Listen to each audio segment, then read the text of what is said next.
Merci de nous rejoindre sur l'Intelligent TV dans le cadre de ce numéro de l'Intelligent Club. Présidentielle 2025, les figures émergentes peuvent-elles être une alternative? Poursuite contre le PDCI, Valérie Apo ne renonce pas. Enfin, Football Ligue 2, l'Africa Sport victime de malédiction. Vous avez le menu de l'émission de ce mardi. Tout de suite, on marque une pause et on revient pour le décryptage avec nos chroniqueurs.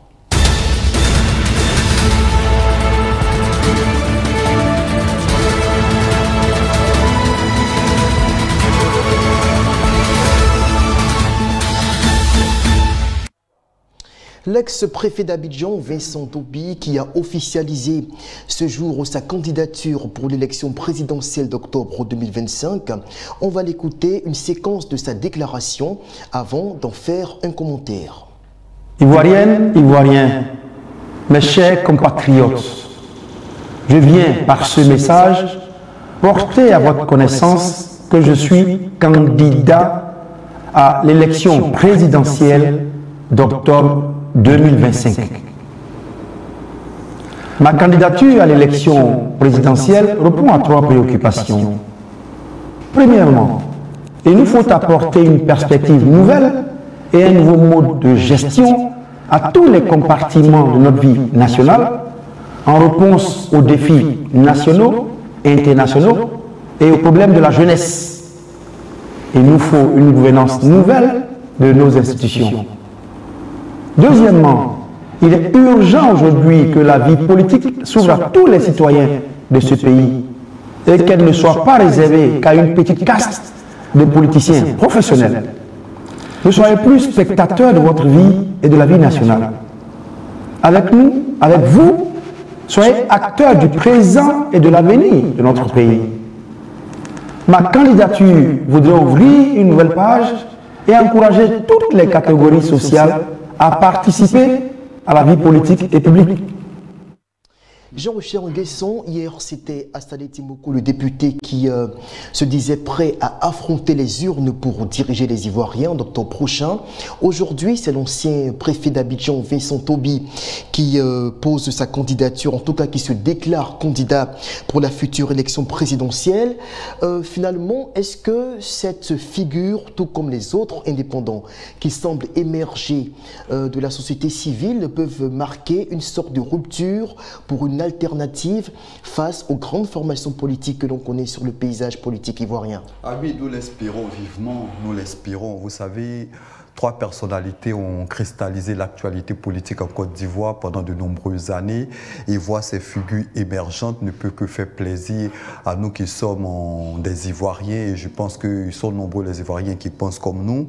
Et Tobi est une personnalité qui est réputée pour sa capacité de travail, qui a une certaine habilité à diriger. On l'a vu notamment à la préfecture d'Abidjan, il est âgé de 55 ans. Je pense que c'est quelqu'un qui a fait toutes ses classes en Côte d'Ivoire, transfuge de l'université d'Abidjan où il a fait les lettres modernes. Ensuite, il rentre à l'ENA et il va sillonner le monde, au Rwanda, en République démocratique du Congo, en Afrique du Sud où il va occuper de hautes responsabilités.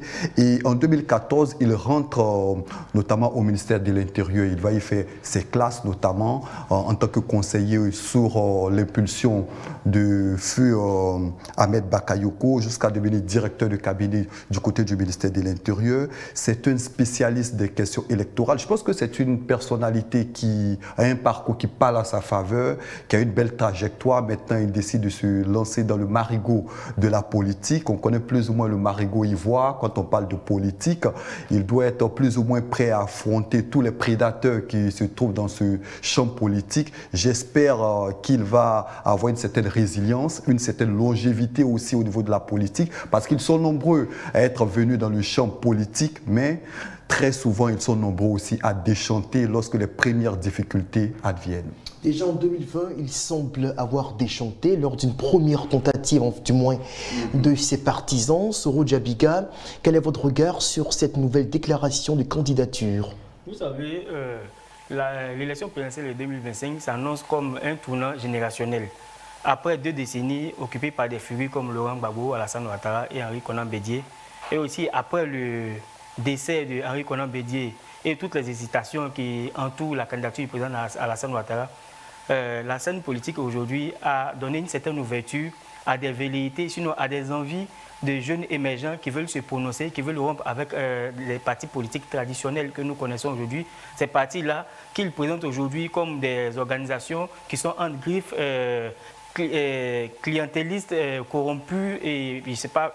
Donc aujourd'hui, ces jeunes-là veulent s'affirmer et en l'occurrence, nous avons trois personnes sur la scène politique qui s'illustrent chacun à sa manière. Nous avons Vincent Tobi que Jean-Richard a évoqué tout à l'heure.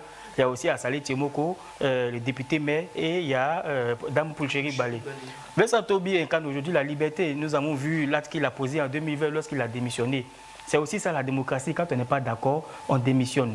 Laisser un poste aussi intéressant que le préfet d'Abidjan, qui est la plus grande ville de la Côte d'Ivoire, ça témoigne aussi de sa grandeur d'esprit et de sa noblesse. Il avait démissionné, il semblait à l'époque s'intéresser à la chose présidentielle et lorsque ses partisans avaient pris sur eux d'aller déposer son dossier de candidature, il s'était rebiffé. Oui, vous savez, le cheminement politique n'est pas émaillé forcément d'embûches et la ligne politique n'est pas constante. Après 2020, il y a 2025, après 2025, il y aura 2030. Si 2020 n'a pas pris, il y a forcément d'autres échéances qui arrivent. Et en l'occurrence, nous sommes aujourd'hui en 2025 où il annonce maintenant sa candidature. Jean-Richard a ébauché un peu son parcours, tous les grands postes qu'il a occupés à l'international dans tous les grands pays, ses grandes réalisations. Et on sait lire ces analyses politiques qui sont lucides et très édifiantes. On sait que c'est un homme qui est averti, c'est un homme qui est pétri de talent, qui incarne une certaine sagesse et une certaine équité. Donc je pense qu'il a quand même un bon chemin à faire en politique, mais comme il a dit, il intègre l'arène politique où il y a en griffe beaucoup de prédateurs qui sont là et qui occupent si bien la scène politique parce qu'il faut le dire en Côte d'Ivoire, on ne vote pas, et généralement les Ivoiriens n'ont pas encore atteint une certaine maturité politique qui leur permet d'analyser objectivement les programmes avant d'intégrer ou d'adhérer à des candidatures. Ici, on vote des partis politiques. Donc je pense qu'il a encore un bon chemin à faire avant de séduire le maximum de personnes. Tout comme Assalé Tiemoko, il a compris aujourd'hui, il est en train de faire un maillage sur toute l'étendue du territoire national. Il a axé sa formation politique au niveau de Yamoussoukro. Ça sort un peu de l'ordinaire quand on sait que tout le monde est regroupé au niveau d'Abidjan, qui est la capitale économique, qui est le point d'ancrage où tout tourne. Et je pense que Vincent Tobi, pour ma part, je pense que c'est un ballon d'essai qu'il est en train d'essayer de lancer pour voir un peu ce que ça pourrait donner. Jean-Richard, quelle peut être l'importance de ces figures que je qualifiais d'émergentes dans mon introduction sur la scène politique? Moi, je pense tout simplement qu'on verra d'autres personnes. On a parlé notamment, comme Soro le disait, de certaines personnes qui ont cristallisé la scène politique. Et avec l'avènement de Tobi sur le devant de la scène, je pense pour ma part que c'est une bonne chose. La Côte d'Ivoire entière connaît Assalé Tiemoko, député maire, activiste. On l'a connu surtout dans l'activisme, en tant que journaliste, notamment des fers de lance. Effectivement, on se rappelle déjà que le 26 décembre 2007, il était arrêté après la publication d'un article sur la corruption. Il a passé près de 12 mois à la MACA. Et on se rappelle aussi qu'à cette époque-là, il avait commencé déjà à défendre un certain nombre de prisonniers. Sous son impulsion, déjà près d'une soixantaine de prisonniers retrouvaient la liberté. C'est quelqu'un qui est engagé dans l'activisme depuis bien longtemps. C'est quelqu'un qui, à travers son journal depuis 2011, l'éléphant déchaîné, décrit ou dénonce quelques situations de notre société. On se rappelle plus ou moins tous de cette situation avec les COGES. On se rappelle de son combat notamment avec les sociétés de téléphonie. On se rappelle plus ou moins de plusieurs situations avec l'affaire Comé. Il est parole pour les populations. Effectivement, et c'est quelqu'un qui a une sorte de résilience. On se rappelle déjà qu'en 2016, il subissait le premier échec lorsqu'il se présentait aux législatives du côté de Tia-Salé, mais il n'a pas baissé les bras. En 2018, il récidivait et là, il était porté à la tête de la mairie de Tia-Salé. Quelques mois plus tard, il est réélu, il est ensuite député maire. C'est quelqu'un qui a une certaine présence sur le devant de la scène. Il est très présent sur les réseaux sociaux. Il est apprécié. Dont vous écrivez si bien le profil, on a Vincent Tobi, dont on a écouté d'entrée de jeu la déclaration. Ce dernier, c'est vrai, il avait une certaine ascendance dans l'opinion publique jusqu'à ce qu'en 2020, à l'aube de la présidentielle, il se rétracte. Depuis plusieurs années, il est quasiment inaperçu, inaudible. Soudain, il ressurgit. Est-ce que ce n'est pas déjà chose perdue pour l'ancien préfet d'Abidjan? Vous savez, c'est quelqu'un, quoi qu'on dise, qui a marqué les Ivoiriens. Il est nommé préfet d'Abidjan en août 2018. Il y restera jusqu'en août 2020. Et en 2 années, il a eu cette capacité-là à faire bouger les lignes. On l'a vu dans des bas-fonds, on l'a vu dans des fumoirs, on l'a vu lorsque la ville était... il a révolutionné le poste. Donc je me dis que c'est vrai que ça fait quelques mois, quelques années qu'on ne l'a pas entendu, mais je pense que c'est quelqu'un qui a une certaine maestria au niveau de la communication. Et je pense qu'avec Aube Nouvelle, qui est l'organisation qui l'accompagne, il saura trouver notamment les stratégies et les techniques pour se faire adouber par les Ivoiriens. Soro Djabiga, l'importance de ces figures-là sur l'échiquier politique national? Ces figures, comme vous le dites, ces grands leaders pourront insuffler une nouvelle dynamique dans la scène politique et ça va aussi instaurer un renouveau, une certaine redynamisation au niveau de la jeunesse. La scène politique en a besoin parce que traditionnellement, nous avons été longtemps animés par les 3 grands, comme on les appelle communément. Et aujourd'hui, avec l'avènement de ces grands leaders qui, chacun à sa manière, arrive à impacter son auditoire ou son électorat, je pense que cette dynamique va attirer les jeunes de plus en plus à s'intéresser aussi. Parce qu'il faut le dire dans son intervention à l'annonce de sa candidature, Vincent Tobi a ébauché plusieurs éléments et il a évoqué 3 préoccupations. Il a parlé de la gestion. Le problème de gestion est très important dans la gouvernance. Nous dénonçons tout le temps la gestion de la dette, on dénonce les problèmes de corruption, tout ça. Vincent Tobi a évoqué ce problème-là. Il a parlé aussi de la jeunesse, le problème d'employabilité de la jeunesse, le problème d'inadéquation entre le marché de l'emploi et la formation. Il a parlé également de l'opacité de la chose politique, la façon dont la chose politique n'est pas démocratisée. Plusieurs jeunes, plusieurs personnes ne se reconnaissent pas dans la chose politique. Tout ça, il a parlé de tout ça. On sent qu'il veut désacraliser la chose, il veut vulgariser la chose pour faire comprendre aux gens que la chose politique, c'est l'affaire de tous parce que c'est tout le monde qui participe pour pouvoir construire un État, pour pouvoir gérer un État. Il ne faut pas gérontocratiser la vie politique nationale. Il ne faut pas gérontocratiser la chose, il faut amener tout le monde à participer. Les jeunes, nous sommes majoritaires, les jeunes constituent plus de 17% de la population. Et il a dit, je pense que c'est important. Dame Poucheri Balé, elle aussi, elle reste une figure marquante de la scène politique. Elle s'est illustrée notamment en 2020 en dénonçant le 3e mandat du président Alassane Ouattara. Quand il y a eu l'affaire des 49 soldats, elle s'est également fait remarquer qu'il y a une position qui a été fort contestée, qui lui a valu une peine de prison. Il y a aussi Assalé Timoko qui a construit sa notoriété sur la lutte contre la corruption, sur la lutte contre les détournements, les abus de pouvoir. Donc vous voyez que dans tous les cas, chacun de ces jeunes leaders-là, de ces champions arrive quand même à impacter chacun à sa manière. On a vu un peu la manière de communiquer de Vincent Tobi, qui a révolutionné la chose, comme tout à l'heure Jean-Richard l'a dit.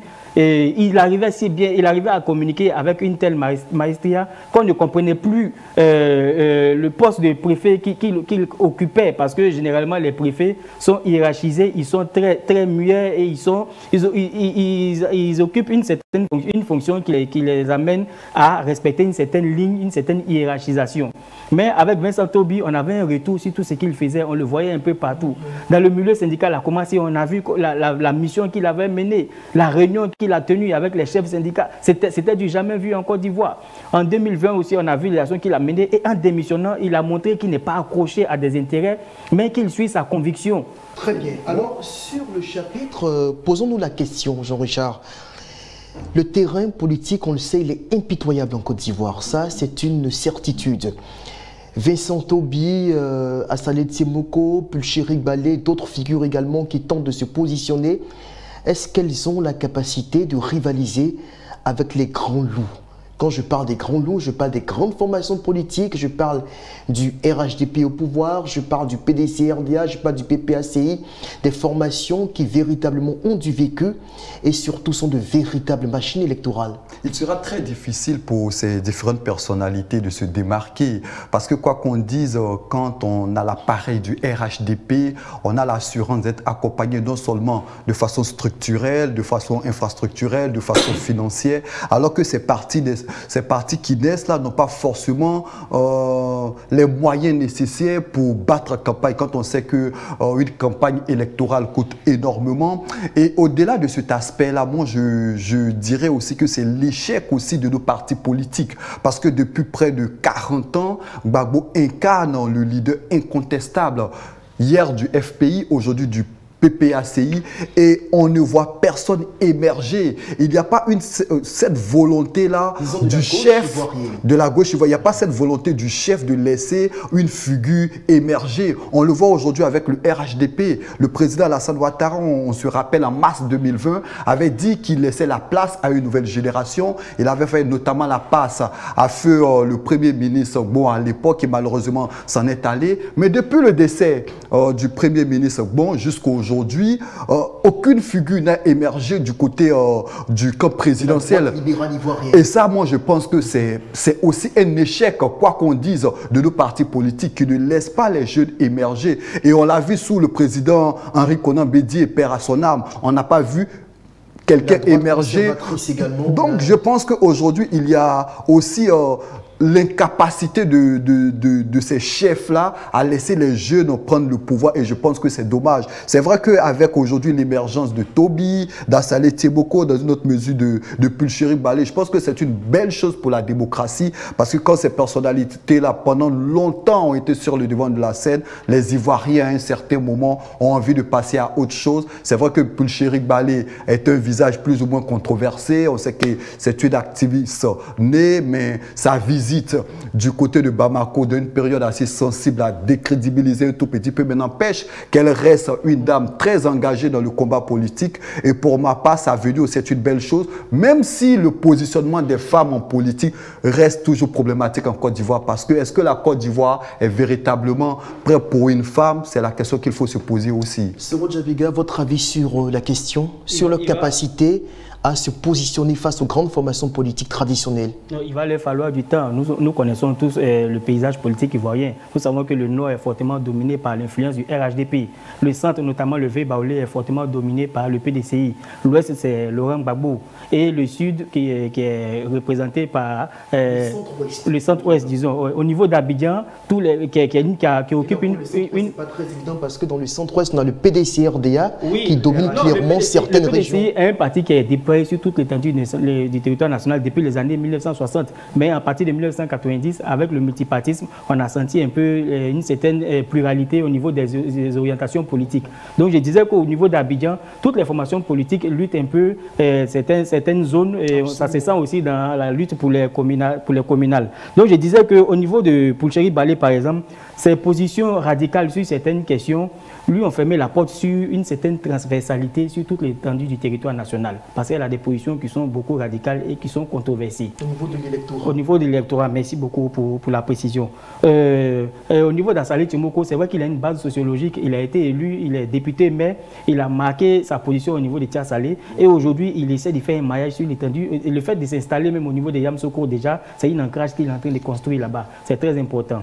Par contre, Vincent Toby, on le dira, il est nouveau sur la scène politique, il a été absent pendant un moment. La politique, ce n'est pas les déclarations, ce n'est pas les analyses sur les réseaux sociaux. Il faut investir le terrain, il faut être présent, il faut être aux côtés des militants, il faut être aux côtés des bases. Donc je pense qu'ils sont encore très jeunes, mais il va leur falloir du temps pour pouvoir véritablement impacter et influencer toute la Côte d'Ivoire pour pouvoir prétendre à diriger un tant soit peu le pays un jour. Parce que pour le moment, nous sommes fortement dominés par l'influence des trois grands partis politiques, qui sont le PDCI, le RHDP et le PPACI. Jeune, pas véritablement jeune, parce que Toby, quoi qu'on dise, il est âgé de 55 ans, Assalé Tieboko a 50 ans et 52 ans. Et aujourd'hui, en Côte d'Ivoire, malheureusement, 50 ans en politique, c'est assez jeune, mais sous d'autres cieux, à 30 ans, on est président par moment. La contribution d'André Abi, les journalistes, et il a coutume d'intervenir dans le cadre de cette émission. Que pense-t-il de la question, de la possibilité de ces différentes figures de constituer une alternative pour l'électorat ivoirien? On va l'écouter. Alors des figures émergentes comme Vincent Toby, Assalé Tieboko ou encore Pulchéri Balé, bien sûr, ce sont des alternatives sur lesquelles il faudra forcément compter. Je dis forcément parce que je pense qu'après 30 années, après 3 décennies pratiquement de politique, d'arène politique marquée par ces figures emblématiques que nous connaissons, dont un malheureusement a tiré sa révérence, il va falloir vraiment à un moment penser à une nouvelle classe politique. Et cela, et là c'est vraiment mon idée, hein, c'est vraiment mon avis, et cela indépendamment même de certains partis politiques, de certains courants politiques. Parce que c'est vrai, c'est sûr qu'on a des schémas bien ficelés ici avec nos différentes formations politiques, mais si, pourquoi pas, on voit bien cette jeunesse émergente, ces élèves figures arriver avec des projets plus concrets, plus entre guillemets, je mets entre guillemets bien sûr, réactualisés et vraiment plus au fait de la société. Pourquoi pas ne pas planter, ne pas aller avec ces personnes-là, parce qu'aujourd'hui, force est de constater que je pense qu'on assiste quand même aussi, hein, quelque part, à une certaine lassitude même des militants de ces différents partis politiques qu'on connaît bien, le PDCI, RHDP, le FPI, le PPRCI, bon, bref, et tout. Donc, beaucoup de personnes commencent à se dire, mais tiens, est-ce qu'on ne pourrait pas avoir d'autres visages qui, certainement des figures qui, elles, ont pour vraie vocation de vraiment porter la voix du peuple français. Donc, et de se passer vraiment sur les difficultés vécues par le peuple quotidien, parce que je pense que le fait qu'elle n'ait pas, cette figure-là, le fait qu'elle n'ait pas de coopération politique, quelque part, leur permet de vraiment être au fait on va dire, des populations, ne pas regarder plus à l'avenir du parti et de prendre en compte certains enjeux politiques. Elles sont vraiment, pourquoi pas, vraiment dans l'écoute de la population. Alors Jean-Richard, André Abi qui semble plutôt optimiste quant aux chances de ces personnalités qui aspirent également à briguer la magistrature suprême. Vous, rapidement, en une minute, quel est votre regard sur, sur le positionnement d'André Abi? Oh, moi, je pense qu'il y a de l'espoir. On l'a vu avec Assalé Timoko le 2 juin 2024, il lançait son mouvement. Et puis, le lancement officiel s'est fait le 23 novembre 2024. Soro le rappelait, grandeur nature du côté de Yamoussoukro, il y a de l'espoir. Mais il faut travailler la stratégie. Vous l'avez dit, le champ politique en Côte d'Ivoire est impitoyable. Et j'espère véritablement que ces différentes personnalités-là vont se marquer, vont se démarquer. Mais cela, on l'espère de fort belle manière. Soro Djabiga, ils peuvent espérer? Non, moi je pense qu'ils incarnent davantage une aspiration populaire, plus qu'un poids électoral réel. Ce sont des personnes qui sont de plus en plus, qui sont fortement représentées sur les réseaux sociaux, qui ont une forte influence sur les réseaux sociaux, qui est ce monde virtuel aujourd'hui qui anime la Côte d'Ivoire, qui occupe la Côte d'Ivoire, qui offre des opportunités à la Côte d'Ivoire aux jeunes Ivoiriens. Mais sur le terrain politique, sur la scène politique, de façon pragmatique, on les voit de moins en moins. À l'exception d'Assalé qui est beaucoup prononcée, Dame Poucheri Balé, on la voit que dans les studios télé, sur des plateaux où effectivement elle fait de grandes déclarations, elle fait de bonnes analyses, elle défend le peuple à travers ses positions.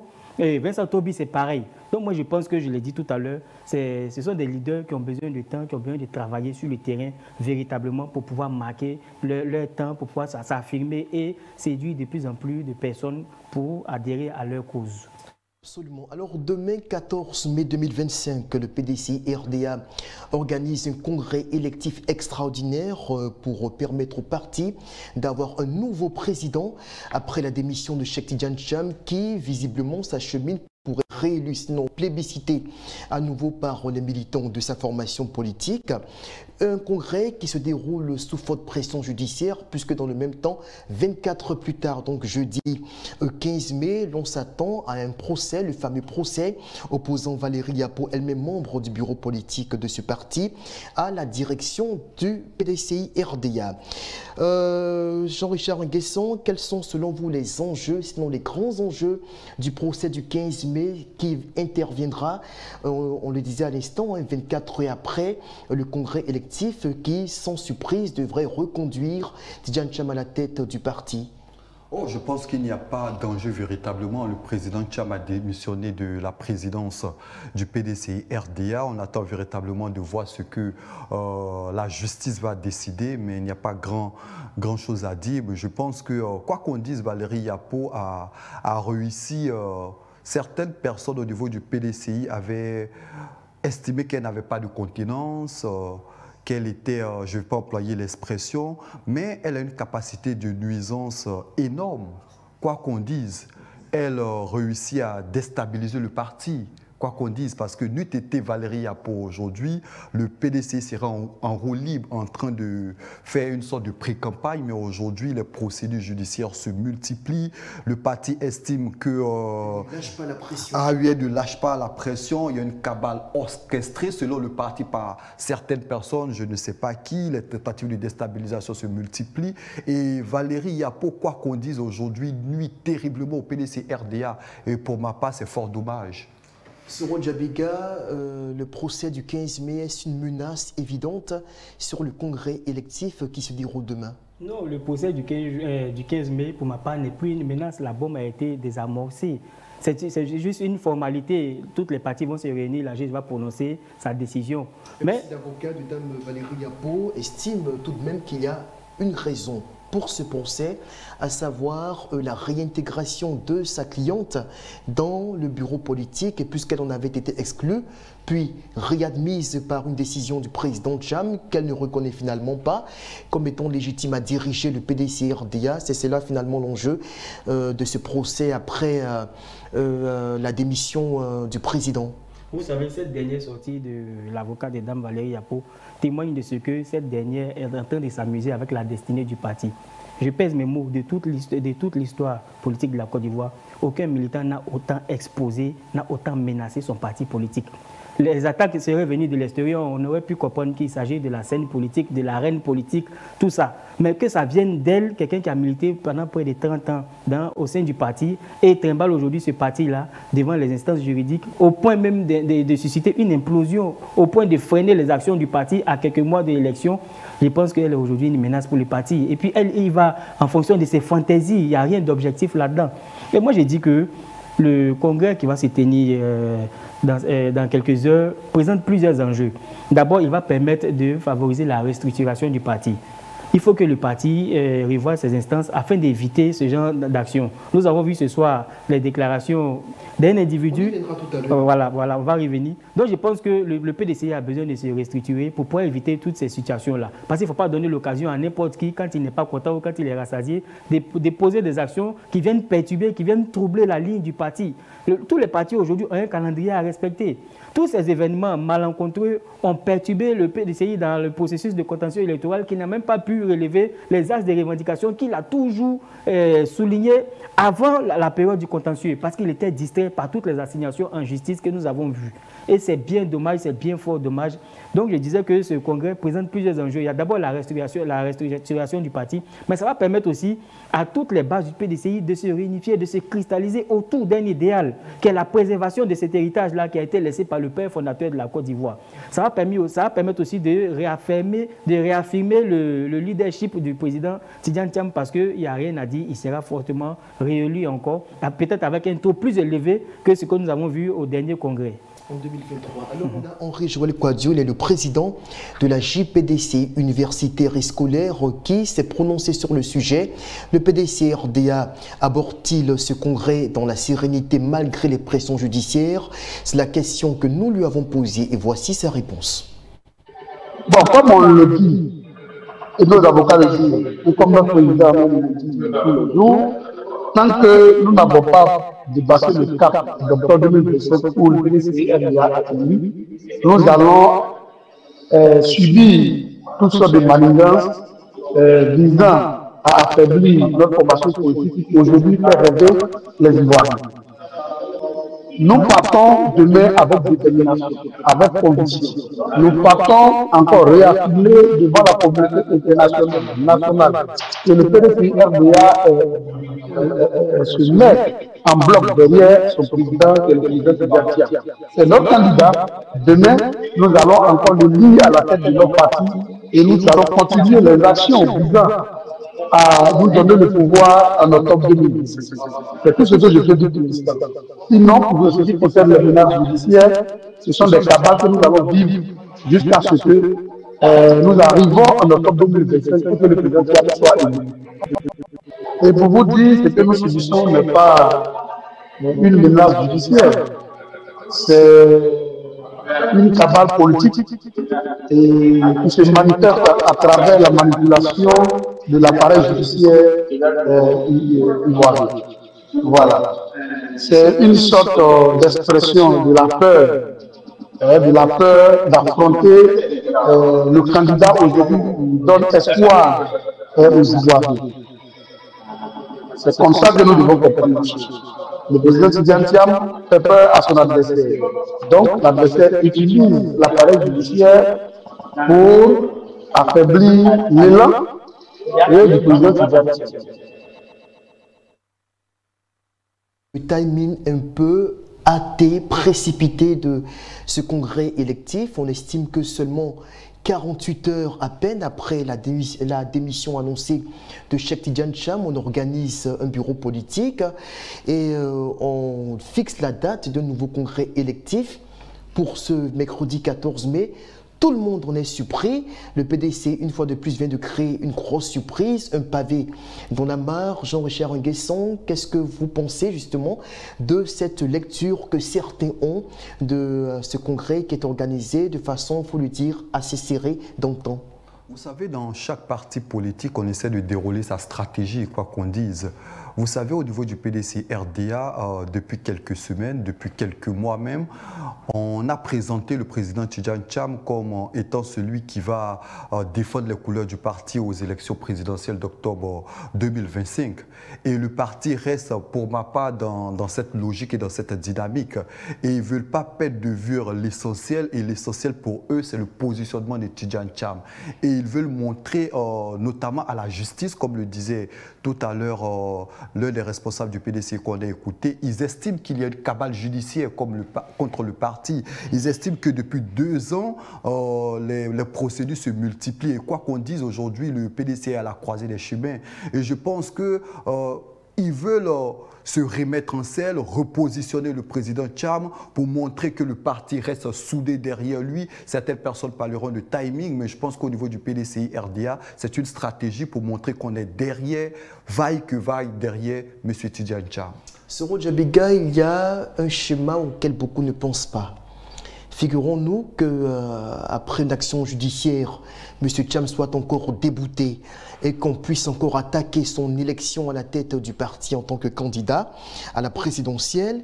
Est-ce qu'il ne pourrait pas sortir ou bien se désister en tant que candidat du parti? Le parti ne présenterait pas de candidat pour octobre 2025. Lui pourrait aller en indépendant puisqu'il est désormais exclusivement ivoirien et le parti se rangerait derrière sa candidature. Le PDCI que je connais, le PDCI de Félix Houphouët-Boigny et de Henri Konan Bédié, ne saurait accepter une telle forfaiture. Le PDCI est formel, son plan A, son plan B jusqu'à Z, c'est Tidjane Thiam. Le PDCI n'adhérera pas à cela, n'acceptera pas cette atteinte à la démocratie et à ses droits fondamentaux. Le PDCI est formel là-dessus et Tidjane Thiam, dans son annonce... Mais déjà, certains évoquent le fait que Tidjane Thiam, certes, il a été membre du bureau politique depuis les années 1990, mais on l'accuse de ne pas avoir été ivoirien jusqu'en mars 2025. Oui. Sur ce fait-là, d'aucuns préparerait déjà, d'après ce qui se sursure, des tentatives d'attaque au cours de son élection en tant que candidat du parti pour l'élection de 2025. À partir de là, est-ce qu'il n'y a pas une autre stratégie que certains pontes du parti pourraient mettre en place pour matérialiser le soutien du PDC-RDA à cette personnalité? Non, comme qui dirait, vous savez, tous les partis se gèrent de façon physique et de façon métaphysique. Ce que j'appelle la métaphysique, ce sont les lobbying qui se font et qui ne sont pas visibles. C'est tout ce qui explique la présence de Tidjane Thiam à l'extérieur du pays. Et ça s'impose à lui. Tout à l'heure, vous avez évoqué le timing que nous avons observé après sa démission et l'annonce du Congrès. Mais ça s'est imposé au PDCI. Le PDCI n'a jamais voulu vivre ces situations. Nous savons que nous sommes dans une arène politique et les coups, on en va toujours les recevoir. Mais ce qui est important, ce qui compte, c'est la capacité de réaction que nous avons vis-à-vis de ces actions en rencontre de notre position ou de notre prestige. Donc, je pense que le PDCI va forcément faire l'objet de plusieurs attaques encore après ce congrès. Et ça, c'est clair. Mais la mesure que le PDCI a prise après l'annonce de la démission de Tidjane Thiam, c'est une mesure de contournement pour pouvoir éviter effectivement tout ce que vous avez évoqué tout à l'heure. Ils ont dit qu'il n'était pas ivoirien au moment où il posait sa candidature pour être président du parti. Mais il y a eu un double jeu qui s'est fait tout à l'heure. C'est que le PDCI a pour annoncer la démission de Tidjane Thiam, qui n'est pas président pour l'instant. Le parti est géré par le doyen des vice-présidents. On convoque un congrès. Il est réélu. Là, il est ivoirien. Il bénéficie pleinement de la nationalité à 100%. Sauf que dans les clauses d'élection pour le candidat, il est clairement fixé qu'il faut être membre du bureau politique depuis au moins 10 ans. Si ces détracteurs estiment que cela fait seulement quelques mois, enfin qu'il a siégé au bureau politique en tant que non-ivoirien, donc il pourrait soulever l'argument selon lequel Thiam n'était pas ivoirien pendant qu'il siégeait au bureau politique. Vous savez, il n'y a pas de discontinuité dans sa présence au niveau du bureau politique. Vous savez, les thèses, autant ils ont cette capacité, ils ont cette malice-là de pouvoir malmener les thèses pour pouvoir les interpréter en leur faveur, autant aussi les thèses sont réels et ils défendent, ils corroborent la position de Tidjane Thiam. Il y a plusieurs éléments qui permettent de notifier la présence d'un membre du bureau politique ou de présenter aussi son absence au niveau du bureau politique.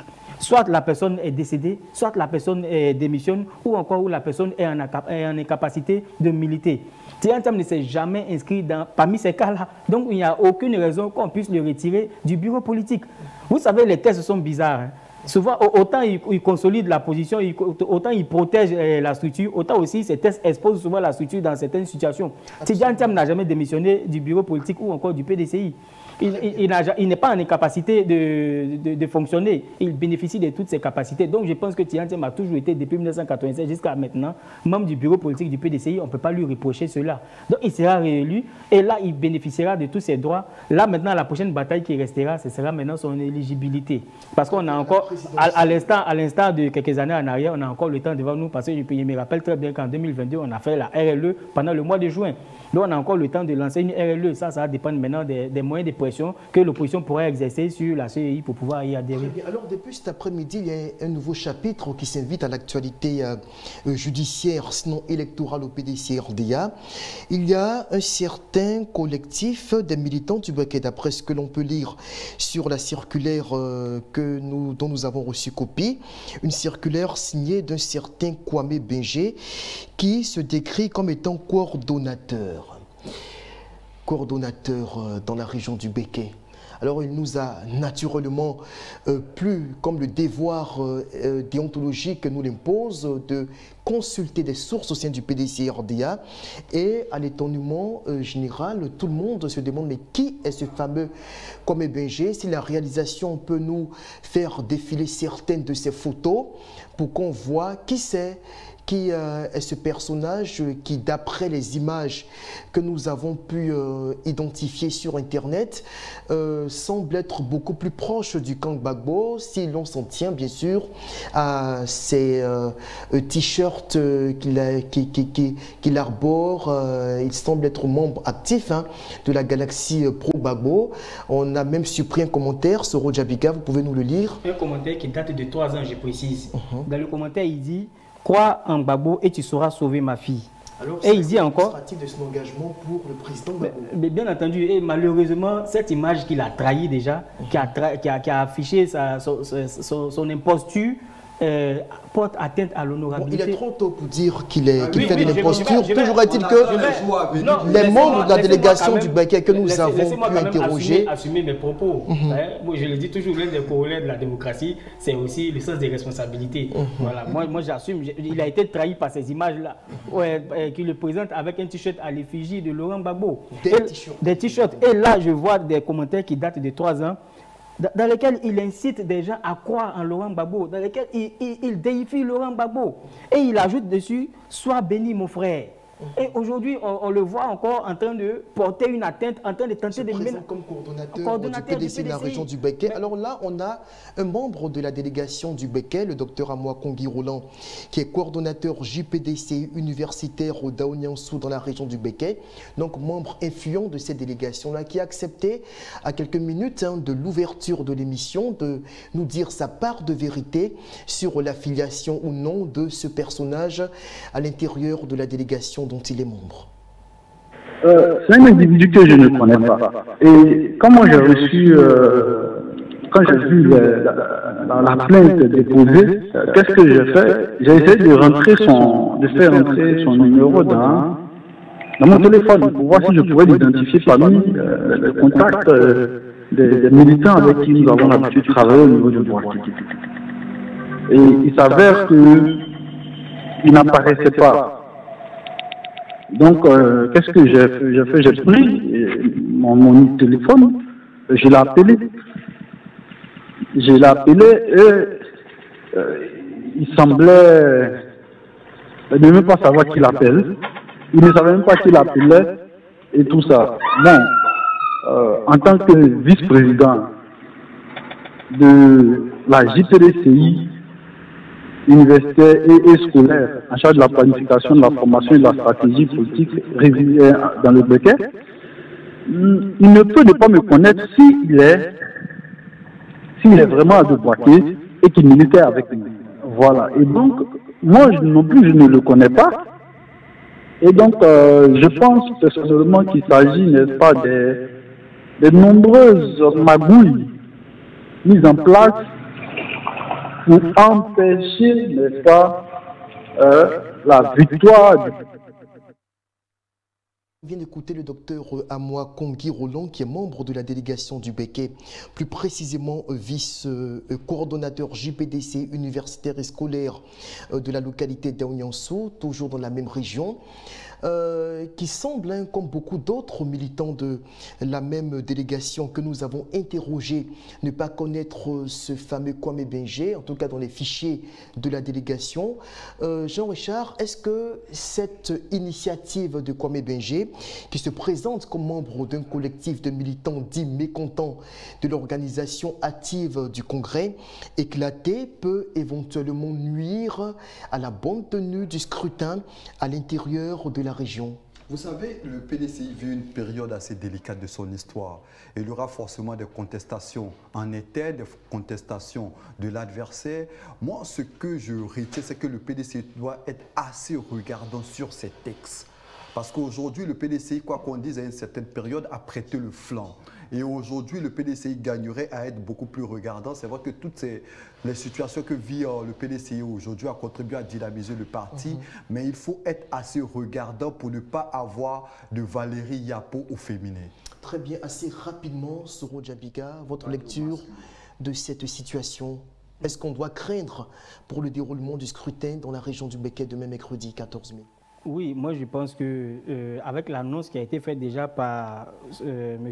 Benje Kwame, je pense que des individus vont s'inviter à l'épicentre du Congrès pour pouvoir tenter de faire des troubles à l'ordre public et empêcher le Congrès. C'est prévisible. Le PDCI doit prendre des mesures pour pouvoir éviter cette situation-là. Vous savez, les forces de l'ordre existent en Côte d'Ivoire depuis la création de la Côte d'Ivoire. Les forces de l'ordre ne sont pas seulement pour une seule formation politique.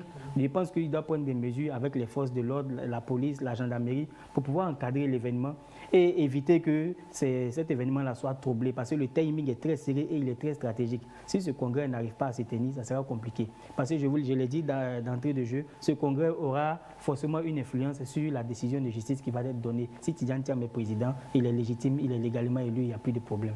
On va terminer avec un sujet beaucoup plus léger, en tout cas léger pour nous, mais peut-être assez lourd pour certains, notamment pour les supporters de l'Africa Sport National, formation emblématique du football ivoirien qui, pour la deuxième année consécutive, est maintenu en Ligue 2. Jean-Richard, des précisions sur cette déconvenue de la formation des Verts et Rouges. Vous avez été tendre, ce n'est pas pour la deuxième année consécutive, c'est depuis 2021 que l'Africa Sport d'Abidjan malheureusement végète, végète en Ligue 2 et c'est fort dommage pour cette équipe qui, pour la petite histoire, sa création date de 1947. Et l'Africa Sport d'Abidjan, c'est 21 titres de championnat de Côte d'Ivoire, 12 Super Coupes et 3 titres continentaux.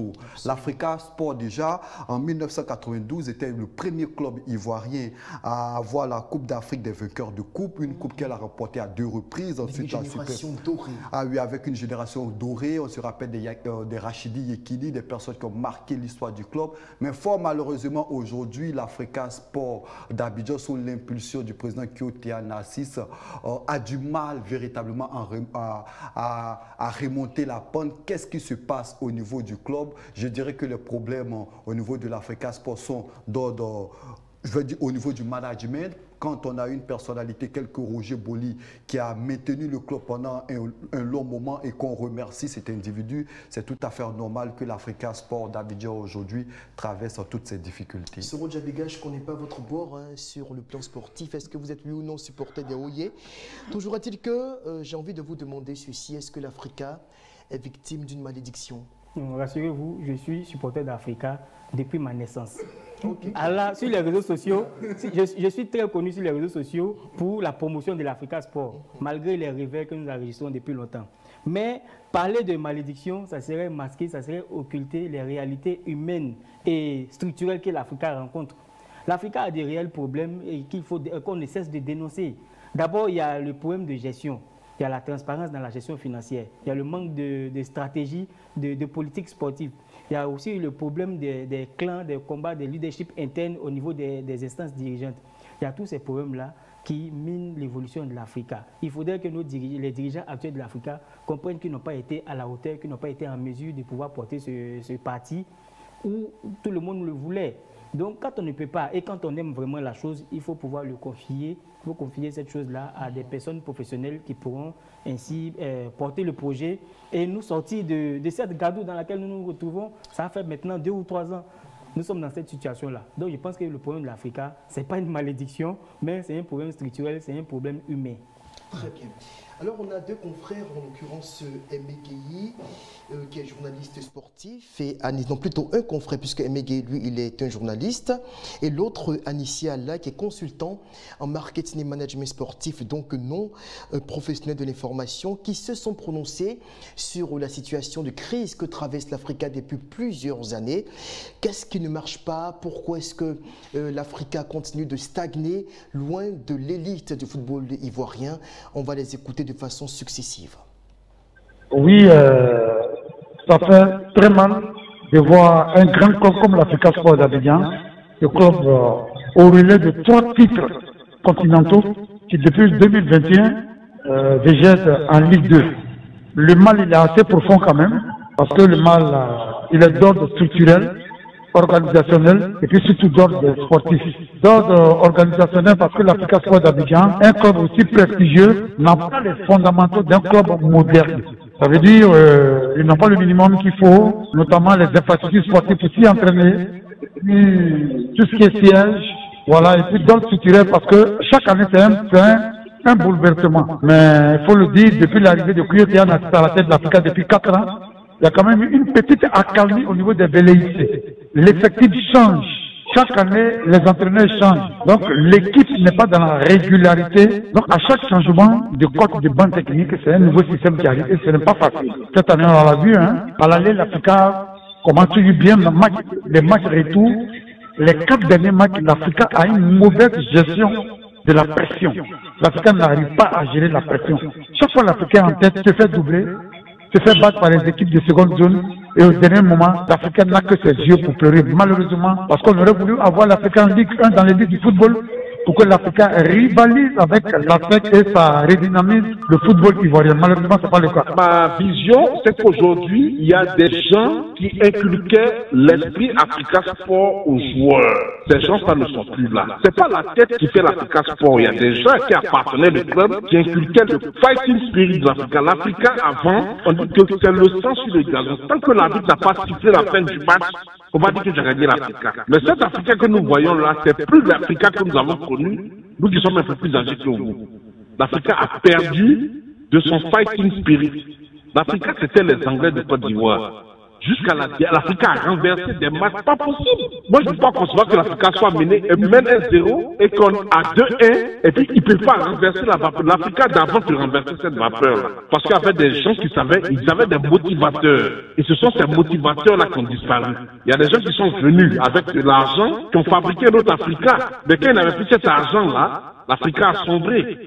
C'est des gens comme Kouyotian Narcisse, pendant qu'il était au cabinet de la présidence, Koneche Koumar avec son argent dont l'origine est un peu douteuse, mais sans ça là, il y a des gens qui n'avaient pas de grands moyens, mais avec ces motivateurs qui avaient la permettre de faire des prouesses à l'Africa.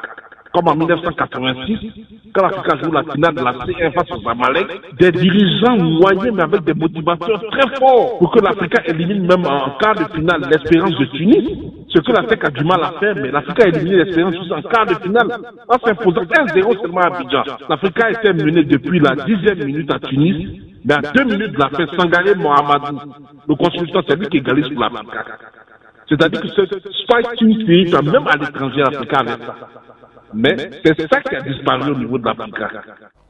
L'Africa Sport Jean-Richard, qui a connu ses heures de gloire du temps de la gestion de Simplice de Messé Zinsou, qui a véritablement impulsé un modèle de management révolutionnaire à la tête du club des Verts et Rouges. Aujourd'hui, c'est véritablement le naufrage après plusieurs années d'errance sans véritable solution. Quels commentaires assez rapidement faites-vous des analyses de nos consultants qui ont évoqué un certain nombre de problèmes qui, selon eux, minent l'Africa Sport national? La question que la plupart des supporters de l'Africa se posent, c'est est-ce que Kiotia Narcisse a échoué? Moi, je dirais oui, il a échoué parce qu'il avait une responsabilité. En tant qu'ancien joueur de l'Africa Sport, il avait cette responsabilité-là de faire monter le club en Ligue 1. Fort malheureusement, les années passent, mais il ne réussit pas. Quand on sait que l'Africa fait partie des fers de lance du football ivoirien et que cette équipe-là aujourd'hui végète en Ligue 2, c'est fort dommage. Moi, je pense que comme le pensent la plupart des supporters de l'Africa Sport, Kiotia Narcisse gagnerait à lâcher le club, et pour une personnalité qui a les coups de franche, qui a le management nécessaire, qui a la vision nécessaire pour porter l'Africa au niveau de la Ligue 1 de Côte d'Ivoire. Moi, je pense que pour sortir de cette impasse-là, l'Africa devra s'ouvrir à une gouvernance moderne avec une direction technique. Il faut aussi à l'Africa un centre de formation, il faut préparer la relève. Il faut également impliquer la diaspora et les anciens footballeurs afin de ressortir véritablement l'Africa de la Gadou. Vous savez, il y a des clubs comme Raja de Casablanca et Enyimba du Nigeria qui ont traversé ces périodes sombres et qui ont pu s'en sortir. Mais voilà les solutions. J'ai fait des recherches et ce sont ces solutions-là qui ont permis à ces clubs de ressortir des périodes sombres qu'ils ont connues. Donc je pense que voilà, ces éléments que nous avons évoqués sur ce plateau-là, si l'Africa essaie d'intégrer ces éléments-là, je pense que nous allons aller loin. Il faut mettre les égos de côté. Parce qu'il y a un problème d'égo aussi au niveau de l'Africa. Chacun se dit qu'il peut, chacun se dit que c'est lui qui a le meilleur profil pour pouvoir diriger le club. Soro Djabiga, Jean-Richard Nguesson, merci de votre perspicacité qui nous a permis justement de décrypter ces différents sujets d'actualité au menu de cette émission. C'est terminé pour l'Intelligent Club de ce mardi. On va se dire au revoir et se retrouver demain. D'ici là, portez-vous bien et restez fidèles à l'Intelligent TV.